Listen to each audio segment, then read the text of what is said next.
Waspada demam berdarah pada anak pada musim hujan. Bismillahirrahmanirrahim. Assalamualaikum warahmatullahi wabarakatuh. Berjumpa lagi dengan Herbal Ari, channel herbal dan kesehatan. Kali ini ada topik pembahasan yaitu waspada demam berdarah pada anak saat musim hujan. Memasuki musim pancaroba, berbagai masalah kesehatan di negara tropis kembali hadir. Salah satu yang perlu diwaspadai adalah demam berdarah atau bisa disebut dengan DBD. Karenanya memastikan imunitas si kecil terjaga menjadi kunci penting untuk menjauhkannya dari berbagai penyakit. DBD merupakan salah satu penyakit yang kerap muncul pada peralihan musim hujan ke musim kemarau. Penyakit yang disebabkan oleh virus dengue ini yang dibawa oleh nyamuk Aedes aegypti ini ditandai dengan gejala khas seperti demam tinggi tanpa disertai gejala lainnya, misalnya adalah batuk, pilek, ataupun sesak nafas. Namun beberapa penderita mengeluhkan gejala nyeri di belakang mata, sakit kepala, nyeri sendi, hingga munculnya bercak merah pada kulit atau pendarahan. Meski demikian, biasanya bercak merah pada kulit belum terlihat pada hari-hari awal. Walaupun penyakit ini termasuk dapat sembuh dengan sendirinya, tak jarang penyakit DBD menimbulkan korban jiwa jika tidak cepat ditangani.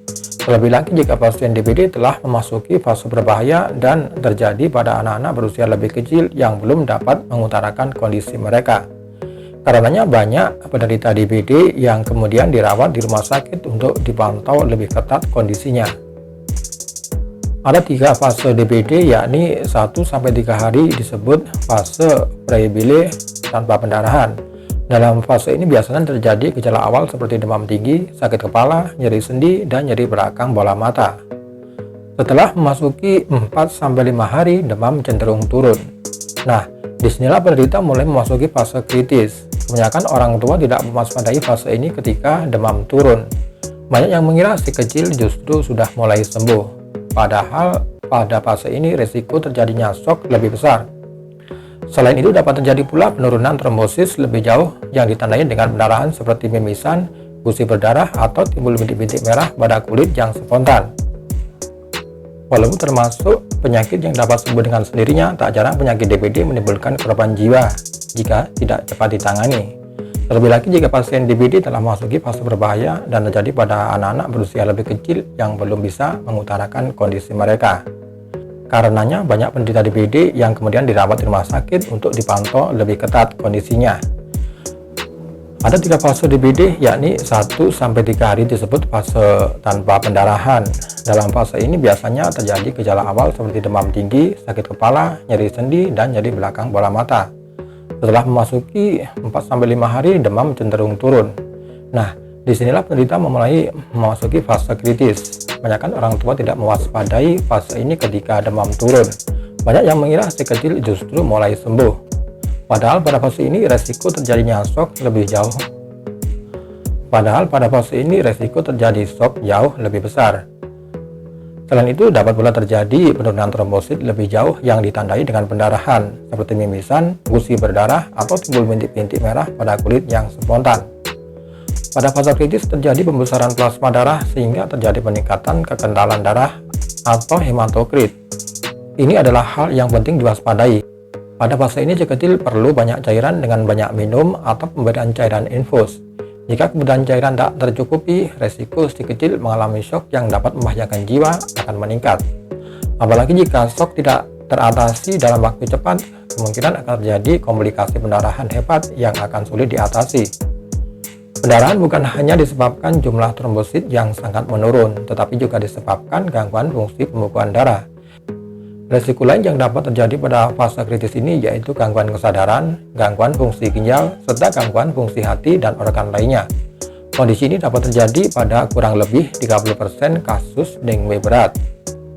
Pada umumnya, kasus DBD yang ditangani dengan kecukupan cairan dan baik akan terhindar dari kemungkinan terjadinya komplikasi yang berat. Fase ketiga adalah fase pemulihan atau penyembuhan, yakni biasanya terjadi pada 6-7 hari. Pada fase ini demam sudah mulai turun, kondisi tubuh pun perlahan membaik. Untuk mempercepat pemulihan si kecil, pilih asupan nutrisi yang baik untuk meningkatkan daya tahan tubuh termasuk kadar trombosit. Penanda adanya infeksi dalam tubuh biasanya memang diawali dengan demam, meskipun setiap penyakit biasanya memiliki gejala khas masing-masing. Tetapi untuk membedakan demam berdarah dengan penyakit lainnya hanya dapat dilakukan dengan melakukan pemeriksaan darah, yakni pemeriksaan antigen NS1 dengue. Jadi jangan terlalu lama apabila si kecil demam tinggi. Caralah berkonsultasi untuk memastikan diagnosisnya. Berikut ini ada tips yaitu supaya terhindar dari DBD. Virus dengue akan dihadang oleh sistem imun si kecil apabila ia memiliki daya tahan tubuh yang kuat. Oleh karenanya, menjaga imunitas anak adalah hal pertama yang wajib diperhatikan.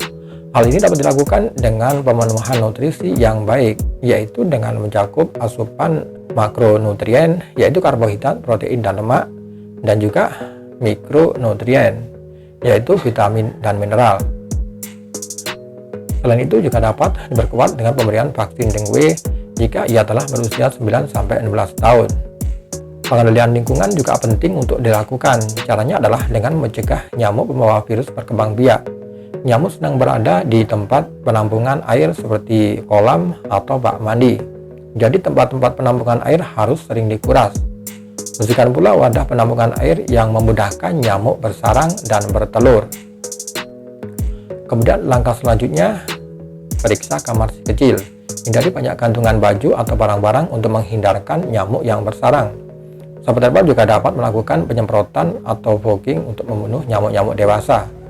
Satu lagi cara agar dapat mematikan telur-telur nyamuk adalah dengan abatisasi. Sahabat herbal dapat masukkan bubuk abate dalam sumber-sumber air sehingga telur-telur nyamuk akan mati dan proses reproduksinya bisa terhenti. Mari kita lakukan pencegahan yang tepat agar si kecil terhindar dari DBD. Oke sahabat herbal, tadi pembahasan yaitu waspada demam berdarah pada anak saat musim hujan. Semoga informasi ini bermanfaat dan jangan lupa tekan like, share, dan subscribe-nya. Dan terima kasih. Wassalamualaikum warahmatullahi wabarakatuh.